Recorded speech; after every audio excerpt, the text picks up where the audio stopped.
President Muhammadu Buhari isn't taking lightly the issue of unpaid salaries and allowances by some state governments. He is even more concerned that this is happening despite the federal government's financial interventions to clear up the mess. Executive Director of SERAP, Adetokunbo Mumuni, joins us now for more discussions on this very issue. Good to have you here on the News Hour. Thanks for joining us. Right, some rightly would say that this shouldn't be happening because the states affected were recently given bailout funds, by the state federal government. But one question keeps bothering the mind of some Nigerians is, why do the states keep going back cap in hand? Can they look inward and generate some income? The problem with most state governments in Nigeria is that they have decided not to think out of the box.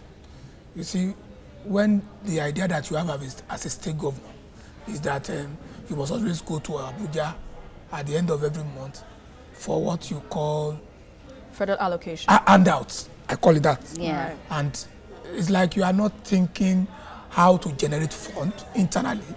And then the thing goes on like that. Then again, the problem that I see is that when the state governors complain that the resources that they have is not enough to meet their expenses, I think the problem that they have first is how do you manage the ones that you get in the first place? You see, in the economic world generally, resources are never unlimited. It is the need that are so expansive. So once you are able to manage properly, you will be able to meet your need based on the level of available resources. You see, no resources anywhere is in abundance, with that you say whatever you want to do with money, you must continue to do it. Exhaustive. Yes. Yeah. Yes. All right, talking about this bailout now, was it right for the federal government in the first place to have just handed out this bailout without putting mechanisms in place to ensure that the funds were effectively and judiciously utilized? Thank you very much. When you make disbursements and it is based on certain parameters, your business and responsibility is to ensure that whatever you have released will be used for the purpose for which it is desired. That I may blame the federal government for that. But you see, the federal government, as the ruler of our national life, cannot pretend that states are not owing salaries for 6 months, 8 months, 12 months. Pretend that they don't know, you mean? Yes, exactly. Yes. So it is even good for the federal government to intervene. But what the federal government should have done is to have monitored the spending of that money, because monies have been given out. Purposes for which they are meant have not been realized. And that will appear as if a money that has gone down the drain. It should not be so. That's the point you are making. Okay, but what is the best way to resolve this so that it doesn't look like the states literally, are begging for something that they can do on their own? Because if at all the federal government now, after everything, decides to bail out the states again, what is the guarantee that the states will return back, cap in hand? So you see, what kind of mechanism should be in place so that the correct mechanism that I think should happen is the ones that you have collected. You understand? I know that the talk now is release some more for us. Now, the federal government should now, based on non-party basis, looking at things objectively. Now, the ones that we have given you, what have you done with it? So if you have not judiciously spend the one that we are giving you, you will not be entitled.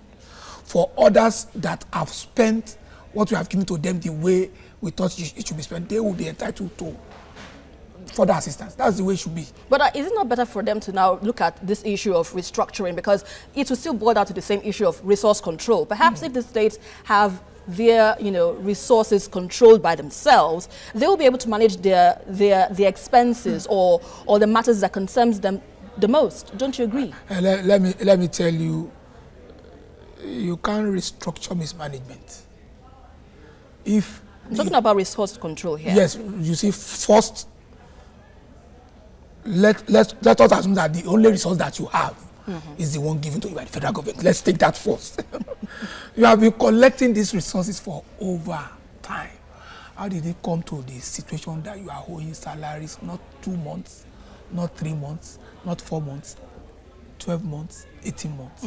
All right. So the question is not resource control, but effective management of the resources that you have. Talking about management, yes, the ICPC in particular had raised an alarm as soon as, you know, the word was out that these funds were being diverted. What should the federal government have done at that time instead of saying it now?